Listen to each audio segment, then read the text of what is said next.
TikTok made it really easy for me to find content or find hacks and ideas and tricks of the trade and things that people were already creating. So then and it was easily digestible. That's what I feel is the most important. It was like the pacing of the videos was so quick, and it got to the point so fast that I was like, oh, that only took 30 seconds of my time, and it was engaging to watch. And I learned so much more than if I would have sat down and tried to read a textbook about marketing for, 3 days.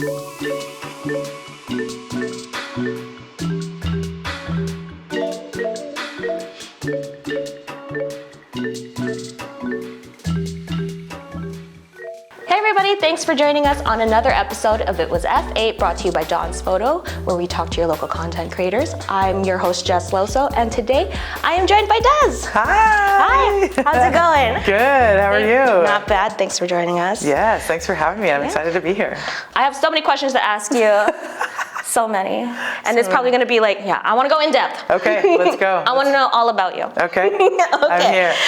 So tell us a little bit about yourself and the kind of content you create. I guess by trade, I don't know that I would technically consider myself a content creator originally starting out. Yeah. Just because when I first started, I actually went to school for nursing.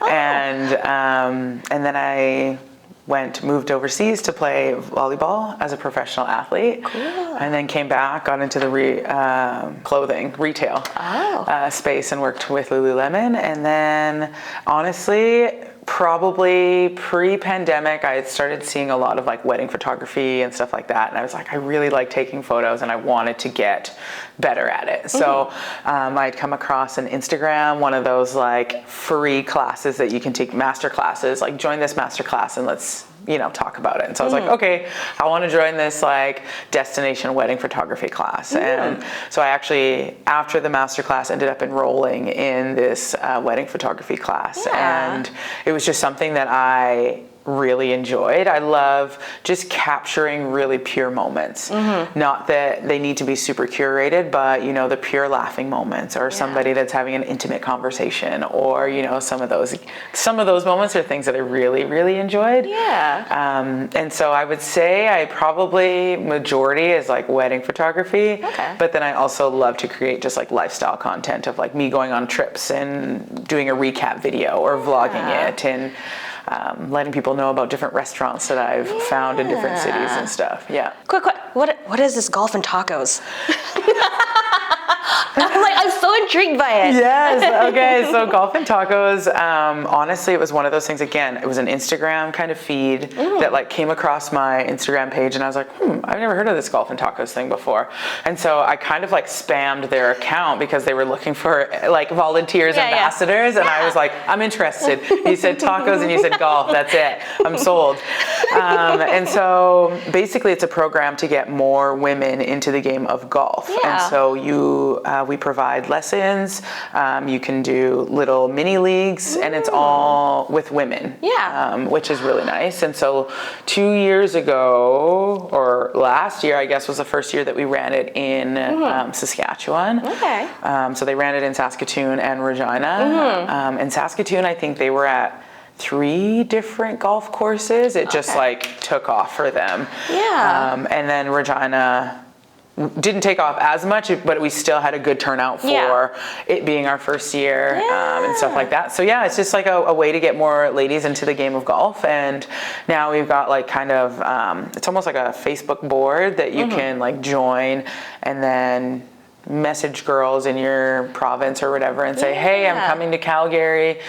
If anybody wants to hit up the range with me at this time, you can come, and then you can meet ladies from, say, Golf and Tacos Calgary or Golf and Tacos Edmonton or Vancouver or something like that. Well, I think that's really important because I've only golfed maybe like less than 10 times in my life, casually at just like a golf range. But that's one of the challenging parts is because I have different parts than boys that they're not going to understand how to tell me how to do it. Totally. And then I kind of have to be able to finesse that or figure that out on my own, right? And so being able to learn how to golf properly with female form totally is completely different from male form. And having a space where you have other people who experience it the same way as you do is important, and it's hard to go into that space if you don't have a support team. And that's what a lot of women have noticed is like they are interested in the game of golf, but they either don't have friends who are interested in it, people don't know where to go, or they are just like slightly scared because they're like, I don't want to look bad or I don't want to be the person in the group that's going to slow us down, right? And so that's the point of the Golf and Tacos is like, let's get out and just meet some other ladies who are in the community that like want to have a beer on a Wednesday night and go golfing like the guys do. Is anything going to happen in Winnipeg with this? Honestly, we had a girl that was going to run the Winnipeg chapter, yes, but then ended up meeting a guy from Regina, so she ended up staying. So if you know anybody who's interested in, I need to be trained up, I would do it. Totally. Honestly, we're always looking for, people who are interested in just like, rallying the troops and doing marketing or even just like putting the feelers out and talking to different courses. And it's really fun. This year we did it a little bit differently. We did a couple of like pop-ups and workshops instead of doing like the leagues or the lessons for a month at a time. It was fun because then it's just like a party that you get to go to for an entire day and with the girls. So it's fun. What drew you into and inspired you to start your journey into photography? Honestly, I wanted a way to make passive income. And just like I wasn't in the media space before this, I was in I worked for an agency, but it was like I was in control of their street teams, so their XM marketing teams. But I managed teams all the way from Ontario to BC. Wow. And so it was fun, but it just wasn't the same. And like the part that I loved about going to those events and those festivities and those festivals was being able to capture it and then relive it a little bit later. Whether that was like the videos that I captured or some of the photos that I took. I wanted people to see, okay, this is something that you may have missed out on, but these are some of the fun pieces that you might want to attend next time it's in the city or in the town or wherever we're at. So it was just, honestly, it started out as like passive income, and then it was just a way to document my trips and my life in a fun way that didn't feel like work, but was like a creative outlet for myself. What steps did you take to get started? Researched a lot. A lot. I think this was honestly right at the beginning of the big TikTok boom as well, once TikTok took off. And so TikTok made it really easy for me to find content or find hacks and ideas and tricks of the trade and things that people were already creating. So then and it was easily digestible. That's what I feel is the most important. It was like the pacing of the videos was so quick, and it got to the point so fast that I was like, oh, that only took 30 seconds of my time, and it was engaging to watch. And I learned so much more than if I would have sat down and tried to read a textbook about marketing for, 3 days. Like, I'm the same way. I'm more of a hands-on learner as opposed to and I had to learn this, I think, after high school or like during high school, because it's like, you go through the schooling system and it's like, they teach the same things the same way. Here's a textbook. They've been doing it for years, but not necessarily everybody learns that way, right? And so, I'm definitely the same way, where it's just like trial and error. I can kind of it's almost like putting a name to a face kind of thing.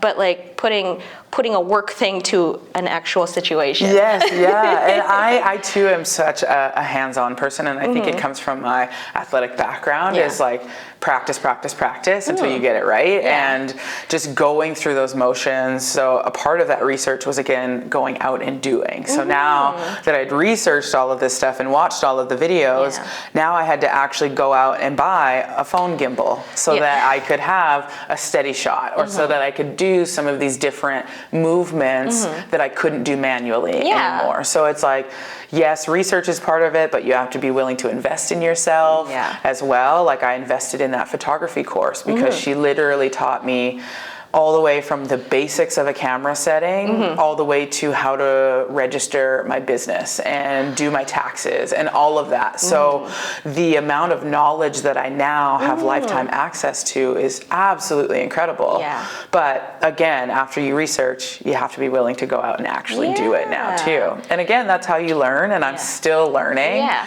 You know, there's all these crazy TikTok transitions that people do, and I'm like, I'm still learning. Well, like you said, TikTok has just had its big boom during the pandemic, right? Yeah. But you're bang on about the amount of information that you get in a short video, right? Yeah. And I think it's getting out of that headspace of like community over competition. Knowledge is something that you should be willing to share with everybody, right? Yeah. And it's not necessarily, well, you know, people are very protective of their ideas, but just because, you know, you share an idea or you share a foundational tip, it's not to say that they're going to do it exactly like you, right? Yeah. It's just exactly like when you go and take a photo and you're like, okay, well, here's this building, but everybody's going to, 1, be from a different perspective, 2, edit it differently, right? Yeah. 3, caption it in a way that is unique to them. Yes. Right? Yeah. So, totally. Sharing knowledge should be, a fundamental to life. Yeah. But it's so crazy how sometimes that can be something that people want to, I guess, gatekeep. Yeah.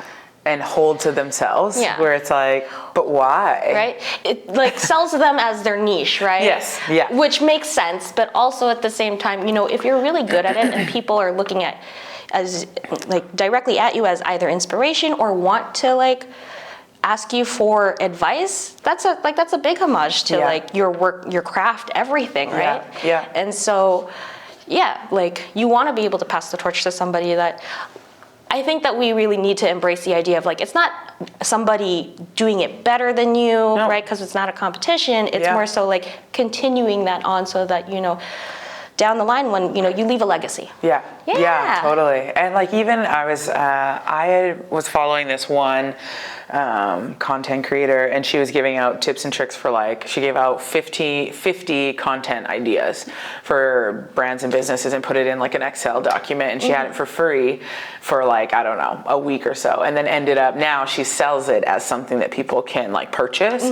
But even when I got the document, yes, it says create a video of like a mini vlog of your day, but that's all it says. It doesn't say take a clip of this, do a clip of this, this clip, they need to be this amount long. So like, even though you're taking in that information, there's still work that has to be done behind the scenes of that. And your own individual flair that makes it unique.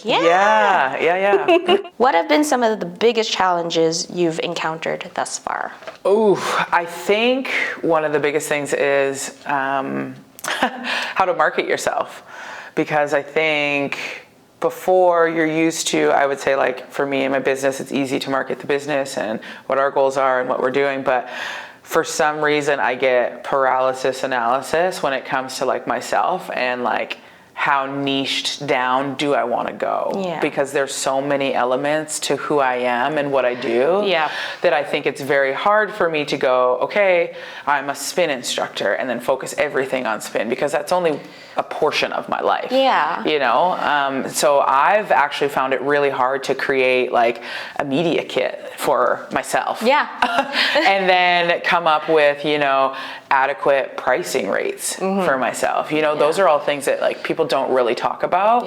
Even taxes. How do I keep track of my incomes and stuff for my taxes when it's a gifted collab versus a paid collaboration, or, you know, like there's a lot of like work that goes into the behind the scenes of being a content creator that I think I had no idea was involved. I thought it Yeah. was just kind of like, poof, it's done. And everyone, you just, get a contract sent over to you, you sign on the dotted line, and then they send you the check. Yeah. But yeah, I think it's been tough to kind of narrow down, I guess, my messaging in a sense of like, okay, who is like Des the personality? Yeah. That's kind of that's the business side of things mixing in with the personal side of things, right? And that's the interesting thing about this industry, right? Because I mean, as a business entity, businesses do it all the time.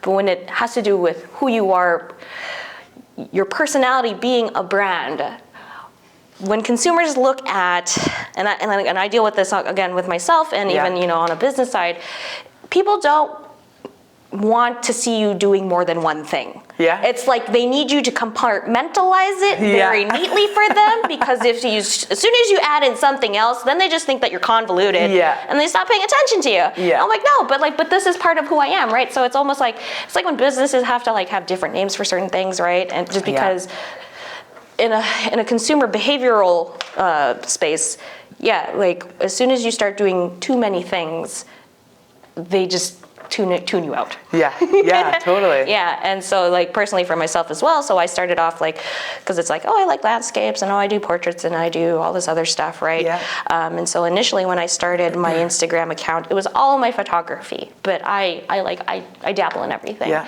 And then I realized like, okay, somebody had told me like, yeah, you need to like narrow in on one thing.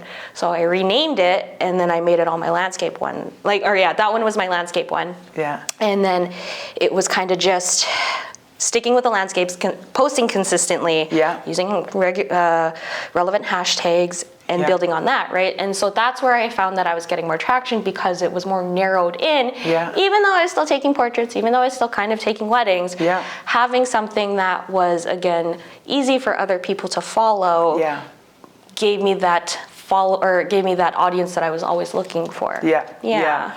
And I mean, I feel like another challenging part of it too is like, this industry is ever changing. And like rapidly. And I think it's because TikTok has really forced a lot of other social platforms to get on the video train. And so now every other platform is trying to form and morph into something that's more like TikTok. And reward certain creators for doing well and like posting. But I still find that even with that, it's like, creators are getting rewarded if they live in the US. Canadian content creator funds are not a thing, or they're last on the list, or like delayed. And it's like, okay, I could have had a video pop off now, but I'm not in a creator fund, so I'm not making money off of it. And that's kind of where it is too. So again, this industry has changed so much. Like if you told somebody 10, 15 years ago, like, hey, you can make a living being a food blogger instead of like, a traditional food critic in the 90s, right? Or you could be an influencer compared to having some celebrity status from other places, or like a socialite, right? It's the same thing, but just in a different medium.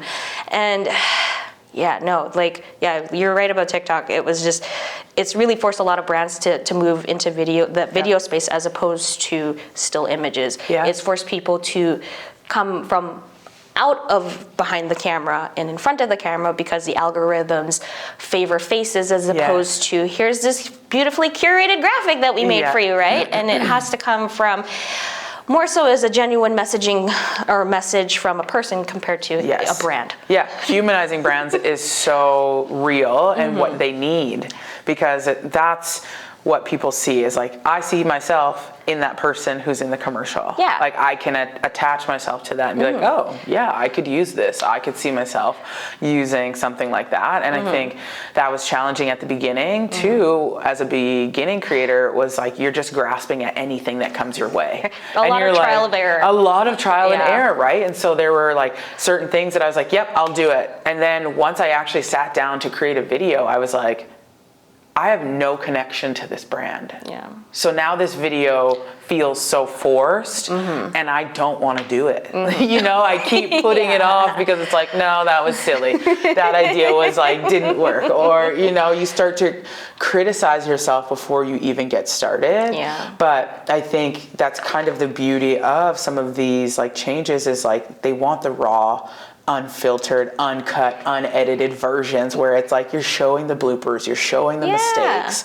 Because I remember at some point I was scrolling through Instagram and I was looking at all of these beautifully curated homes and bedrooms that were like immaculate. And I was like, where's the normal 9-to-5 working human that like comes home and like strips and leaves their clothes right where they strip them off at and like immediately puts your hair in a bun and like your sweatpants, like where's that real life stuff? Because I know my house does not look like that 99% of the time. Where's the person that just plops face first into the bed?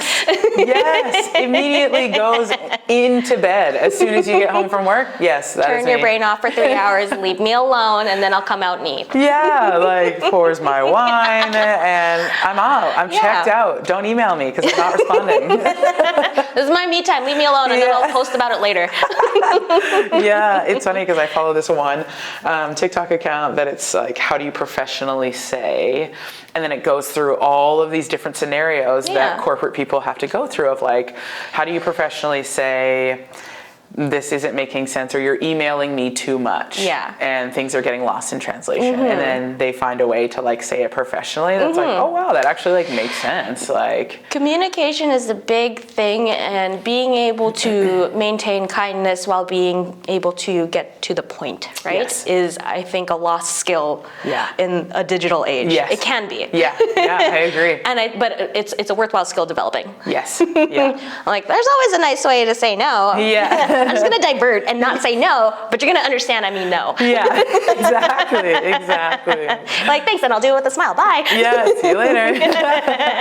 What kind of equipment, planning, and prep do you utilize to create your content? Well, I think I have most recently started planning a little bit more. Usually I was more so of like a run and gun type of shooter, but in my wedding photography, I usually will create a mood board ahead of time that I'll share with the couples just to say like, hey, this is like kind of what I'm thinking based on like your location and where we're going and what I know based on you two as a couple. And then I'll get their feedback on that if they're liking it, if they would like to change anything.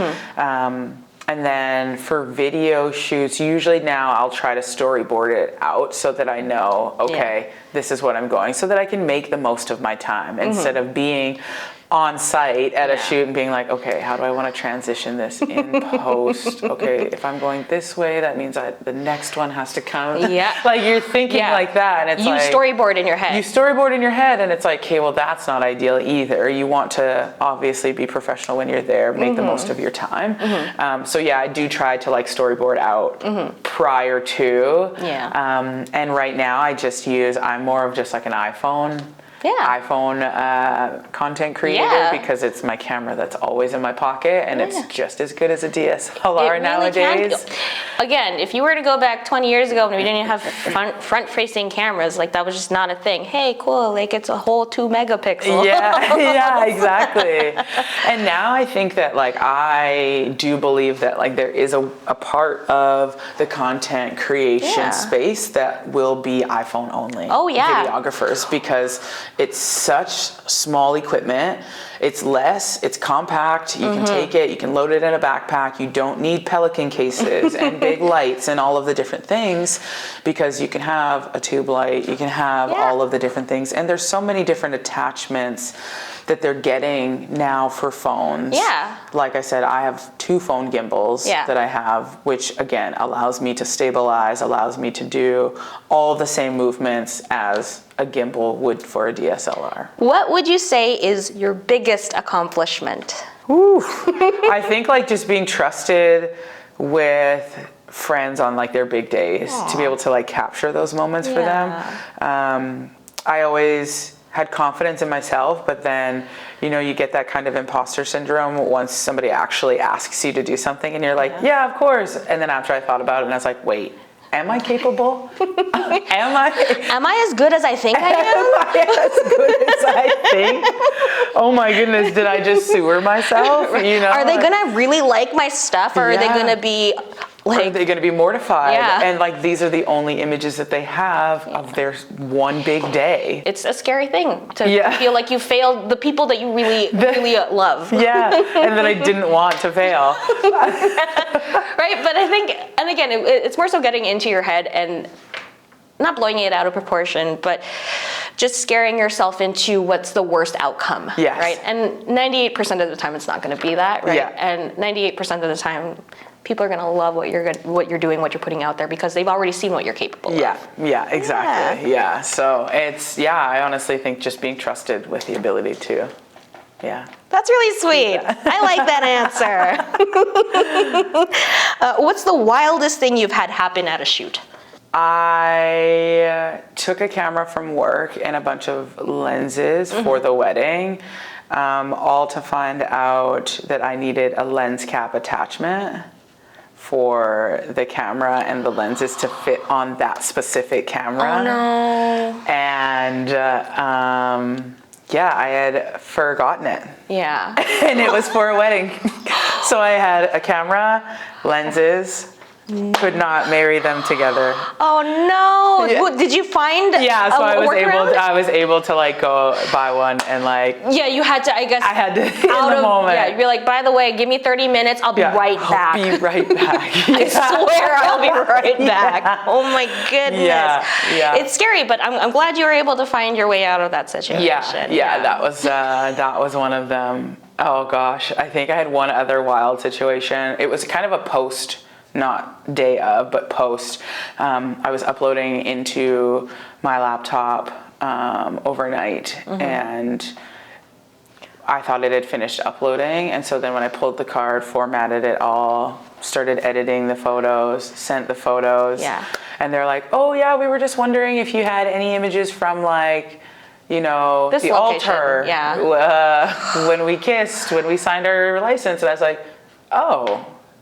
Weird. Like, how did I not notice that those weren't part of it? Yeah. And then I went back through all of my unedited images, that whole card, that whole part of their wedding, gone. Yeah. Gone, formatted, erased.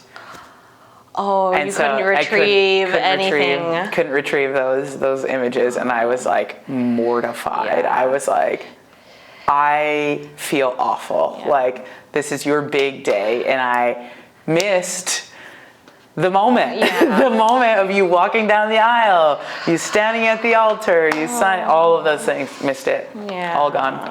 No. So yeah, that was a dagger of a situation. But a learning lesson, right? No, and I think it happens to the best of us. It's more common than, if not, especially when you're getting into the industry, especially like with wedding or any kind of like event photography, right? Yeah. That there are so many different things that could go wrong when you are transferring, right? Sometimes it looks like it transferred all the way through. Sometimes you get like a notification saying that it did or didn't, and then you format your cards. Yeah, I have a habit of like, I'll transfer everything and then I leave it alone, but like I don't clear my cards because I'm so scared of that until I absolutely know I've gone through everything, it's backed up on a hard drive, and then I delete it.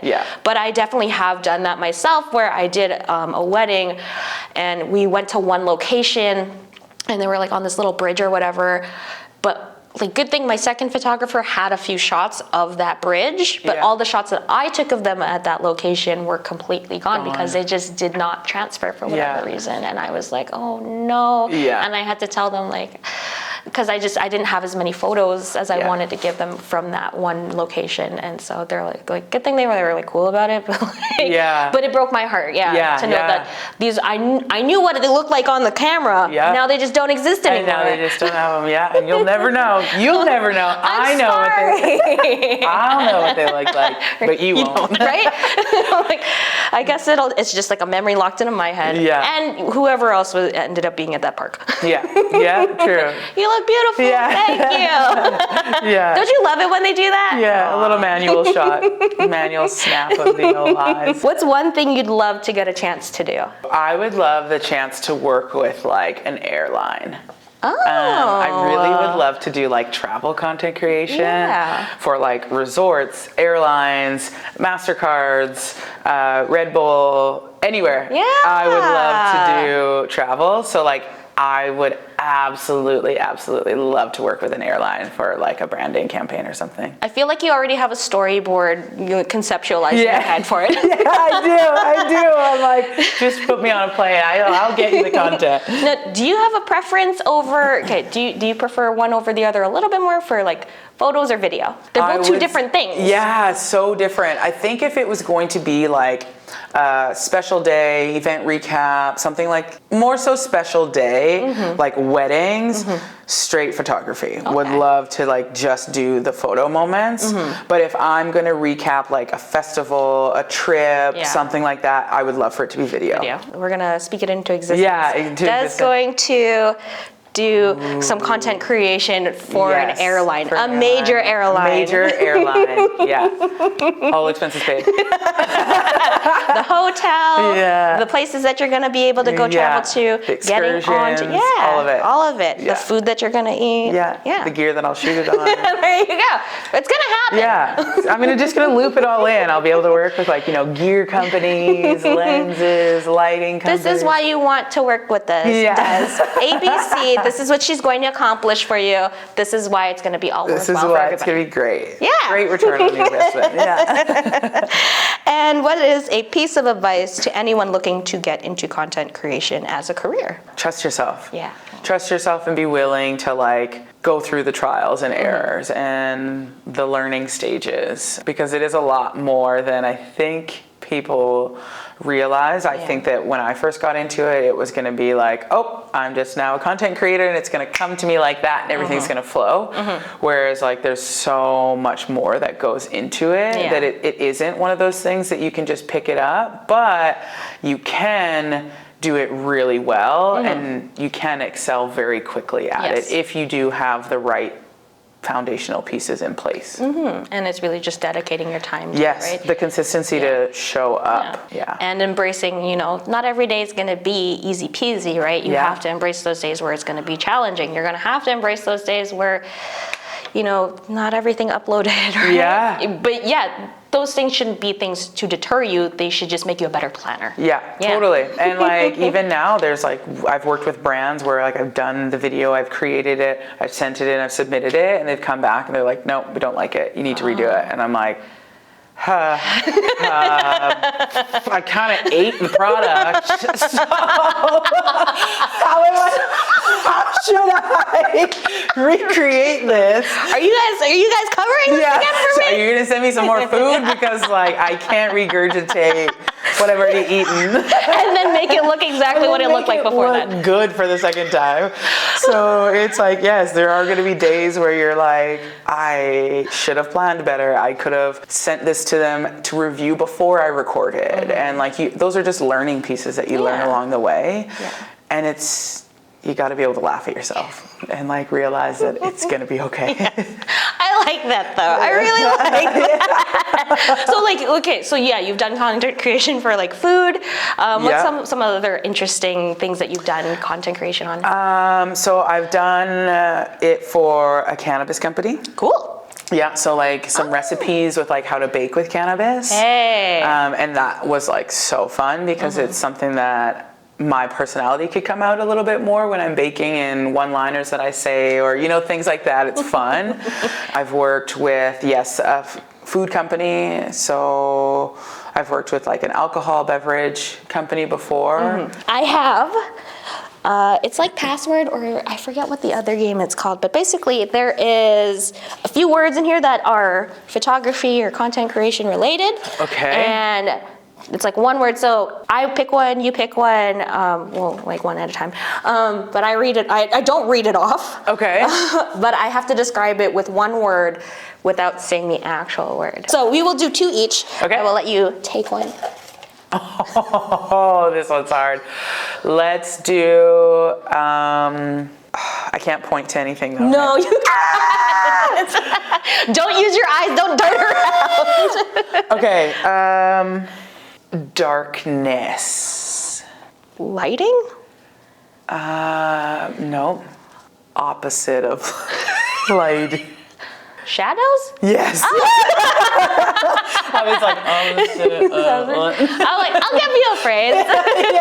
You're like, is it within 2 or 3? Yeah. It's fine. Good job. Okay, what do we have? Oh, vertical?